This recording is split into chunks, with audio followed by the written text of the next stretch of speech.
Hi மக்களே, welcome back to my channel. நிறைய பேர் வீடியோ பார்க்குறீங்க, ஆனால் வந்து சப்ஸ்கிரைப் பண்ணுறதில்ல. கொஞ்சம் சப்ஸ்கிரைப் பண்ணிக்கோங்க.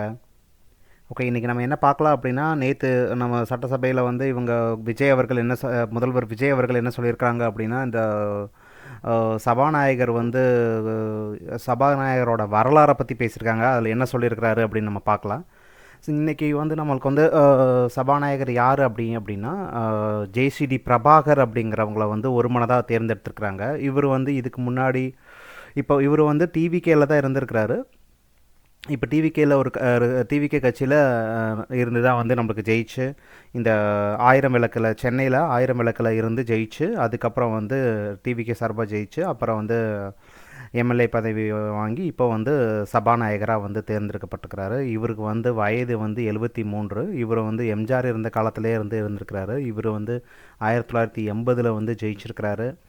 அதுக்கப்புறம் 2 முறை வந்து எல்லாமே வந்து இவருடைய சொந்த ஊர் வந்து பார்த்திங்கன்னா திண்டுக்கல் தான். ஆனால் வந்து இவர் எல்லாமே சென்னையில் இருக்கிற வில்லிவாக்கம் அப்படிங்கிற தொகுதியில் தான் வந்து நின்று ஜெயிச்சிருக்கிறாரு, தோற்றுருக்கிறாரு. இவர் வந்து இந்த மும்பை இந்தியன்ஸ் மாதிரி 2 வருஷத்துக்கு ஒரு தடவை ஜெயிப்பாங்க, 2 வருஷத்துக்கு ஒரு தடவை தோப்பாங்க, அந்த மாதிரி. இப்போ கடந்த 6 முறை ஜெயிக்கலை, அதை விட்டுறலாம்.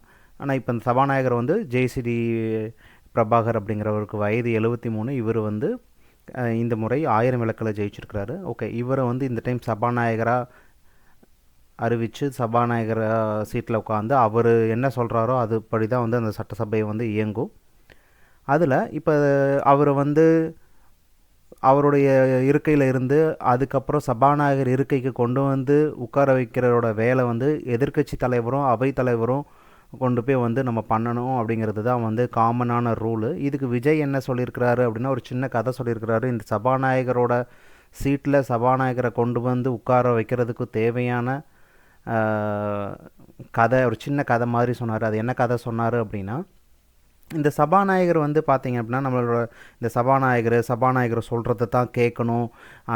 அது எதிர்க்கட்சியாக இருந்தாலும் சரி, ஆளுங்கட்சியாக இருந்தாலும் சரி, சபாநாயகர் என்ன சொல்கிறாங்களோ அவங்க சொல்கிறத தான் கேட்கணும் அப்படிங்கிற மாதிரி ஒரு கணக்கு வந்து எப்போ இருந்து பின்பற்றுறாங்க அப்படின்னா, இது வந்து பிரிட்டிஷ் காலத்திலேருந்தே வந்து பின்பற்றுறாங்க. இந்த பிரிட்டிஷ் காலத்தில் வந்து என்ன என்ன பண்ணுவாங்க அப்படின்னா, அதாவது மன்னராட்சி இருந்த காலத்திலேயே வந்து இந்த மாதிரி பாராளுமன்றம் வந்து நம்மளுக்கு வந்து நடைமுறையில் இருந்துச்சு. அந்த டைமில் வந்து என்னன்னா, மன்னர் வந்து ஏதாவது எனக்கு வந்து இந்த மாதிரி ஒரு வேலை நடக்கணும் அப்படின்னு சொல்கிறாங்க அப்படின்னா, நம்மளோட அந்த பாராளுமன்றத்தில் வந்து அதாவது அங்கே இருக்கிற எல்லாருமே வந்து அதுக்கு வந்து எதிர்ப்பு தெரிவிப்பாங்க. யாருமே அவர் சொல்கிறத கேட்க மாட்டாங்க. ஓகேவா? இப்போ யாருமே அவர் சொல்கிறத கேட்க மாட்டாங்க. அப்படி இருக்கிறப்ப என்ன வந்து இதை வந்து சபாநாயகர்கிட்ட சொல்லி சபாநாயகர் வந்து இதை பண்ணி கொடுங்க எனக்கு அப்படின்னு சொல்லி மன்னர் கேட்பாங்க. அப்போ இந்த மன்னர் சொல்கிறத வந்து அங்கே இருக்கிற யாருக்குமே பிடிக்கல அப்படிங்கிறத மன்னர்கிட்ட சொல்கிறதுக்கே வந்து சபாநாயகர் தான் வந்து அவருக்கு மட்டும்தான் உரிமை இருக்குது.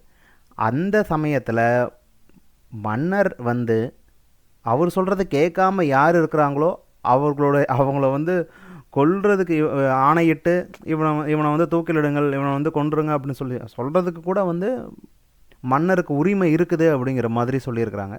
அதனாலேயே இந்த சபாநாயகருங்கிற வேலைக்கு வர்றதுக்கு யாருமே முன்னாடி வர மாட்டாங்க. அப்படி வந்தால் அவங்கள யாராவது நியமித்தா அவங்களாம் வந்து அலறி அடிச்சுட்டு ஓடிடக்கூடாது அப்படிங்கிறதுக்காக அந்த சபையில் இருக்கிற எதிர்க்கட்சி தலைவரும் அவை தலைவரும் வந்து அவர்கள் 2 பேத்தையும் கையை பிடிச்சி உட்கார வைப்பாங்க அப்படிங்கிற ஒரு ஸ்டோரி இருக்குது. இந்த ஸ்டோரியை தான் வந்து நேற்று முதல்வர் விஜய் அவர்கள் வந்து சுவாரஸ்யமாக சொன்னாங்க. அப்போ வந்து அதில் இருக்கிற எல்லாருமே வந்து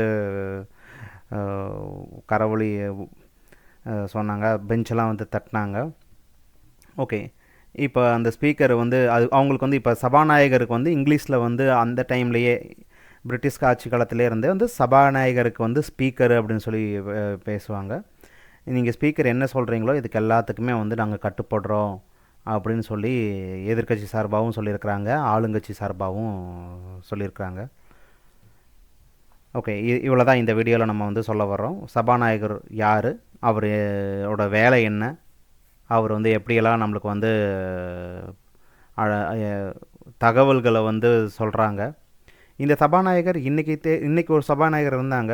இவங்க கட்சி ஜெயிச்சு இந்த சட்டமன்றத்துக்கு வந்ததுக்கப்புறம் தற்காலிகமாக கருப்பையா அவர்கள் இருந்தாங்க. அவங்களுக்கு பதிலாக தான் இவங்களை வந்து ஒருமனதாக தேர்ந்தெடுத்திருக்கிறாங்க.